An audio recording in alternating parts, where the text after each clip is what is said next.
ఏంద్రేమంతన్నా ఇది పిచ్చి పీక్స్కి పోతే పైత్యం బాగా పెరిగితే ఇట్లాంటివి జరుగుతాయి.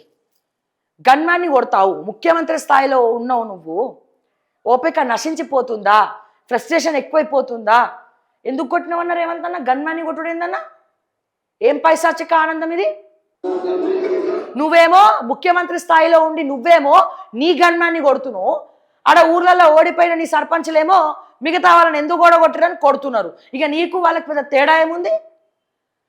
ఇదే కాదు, వికారాబాద్ జిల్లా కోట్పల్లిలో సర్పంచ్ గెలిస్తే ఆ సర్పంచ్ మీద దాడి జరిగింది. సర్పంచ్ వాళ్ళ భర్త మీద దాడి జరిగింది. కోమాలో ఉన్నాడు ఆయన హాస్పిటల్లో.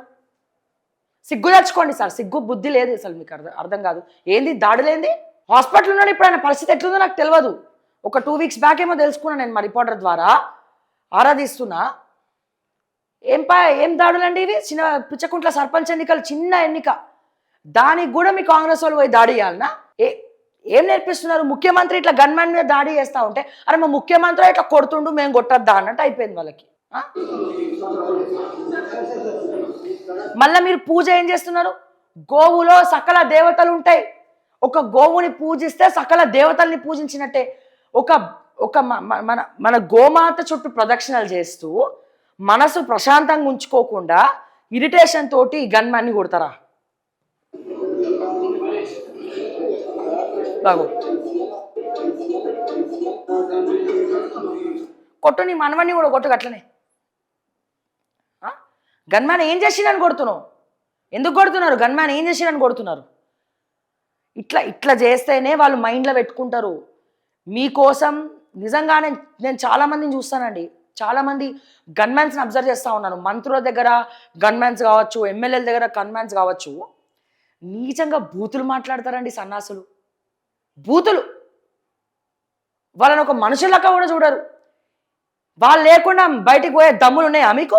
రాజకీయ నాయకులను అడుగుతున్నా, వాళ్ళు లేకుండా బయటికి పోయే దమ్ములు మీకున్నాయా? మీరు లోపల కూర్చొని బిర్యానీలు మెక్కుతా ఉంటే అట్లీస్ట్ బయట మా గన్మ్యాన్ తింటున్నాడా లేదా అని అడిగేటువంటి ఎమ్మెల్యేలు, మంత్రులు, ఎంపీలు, రాజకీయ నాయకులు ఎంతమంది ఉన్నారండి? ఎంతమంది ఉన్నారండి? ముందు రోజు వండింది పెట్టే కుళ్ళుపోతూ వాళ్ళు కూడా ఉన్నారు మంత్రులుగా నేను చూసిన వాళ్ళ. ఎంత ఘోరం అంటే వాళ్ళకు ఒక షెల్టర్ ఉండదు, ఏముండదు. మళ్ళా మీకు రక్షణ కోసం వాళ్ళ ప్రాణాలు ఎవరైనా దాడి చేయడానికి వచ్చినా ఫస్ట్ కాపాడేది ఎవరండి? గన్మ్యాన్లే కదా. అటువంటి గన్మ్యాన్లని జాగ్రత్తగా వాళ్ళని జాగ్రత్తగా చూసుకుంటున్నారు. ఎప్పటి రోజున ఏమైనా అయితే వాళ్ళ ప్రాణత్యాగానికి రెడీగా ఉండాలా, త్యాగానికి సిద్ధంగా ఉండాలా, ప్రాణత్యాగానికి వాళ్ళు సిద్ధంగా ఉండాలా మీకోసం, మీలాంటి వాళ్ళ కోసం. అదేదో దేశాన్ని కాపాడే మన ఆర్మీ సైనికుల కోసం రక్షణగా ఉన్న ఒక అర్థం ఉన్నది. మీ రాజకీయ నాయకులు ప్రజలకు ఏం మేలు చేస్తారో తెలియదు, మీకోసం ప్రాణత్యాగం చేయాల్సి వస్తుంది. నేను చెప్తున్నా రేవంత్ రెడ్డి గారు, గన్మ్యాన్లు లేకుండా నువ్వు బయటకు తిరుగు చెప్తా. ట్రాఫిక్ ఆపకుండా, గన్మ్యాన్లు లేకుండా ఒక సాదాసీదా మనిషిలా బయట తిరగండి.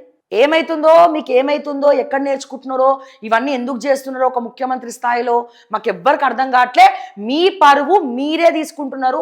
వినాశకాల విపరీత బుద్ధి. నేను నిజంగా చాలామందిని చూస్తున్నా. దయచేసి నేను రాజకీయ నాయకులకు ఒక్కటే కోరుతున్నా, గన్మ్యాన్లు మీకోసం పనిచేస్తున్నారు.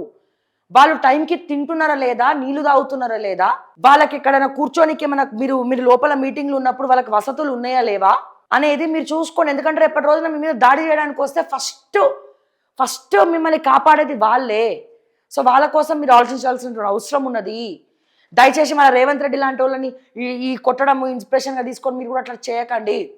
నా రిక్వెస్ట్ ఒకటే, గన్మ్యాన్లని మనుషుల్లాగా చూడండి. వాళ్ళు మీకోసం పనిచేస్తున్నారు, మీతో సరిసమానంగా చూడండి. సో దయచేసి క్షమాపణలు చెప్పండి రేవంత్ రెడ్డి గారు. మీ హుందాతనాన్ని కాపాడుకోండి. మీ పదవి ఏదైతే ఆ హుందాతనం ఉందో, కుర్చీకి వాల్యూ ఇవ్వమంటున్నారు కదా, ఆ కుర్చీలో కూర్చున్న మనిషికి కూడా వాల్యూ ఉండాలి.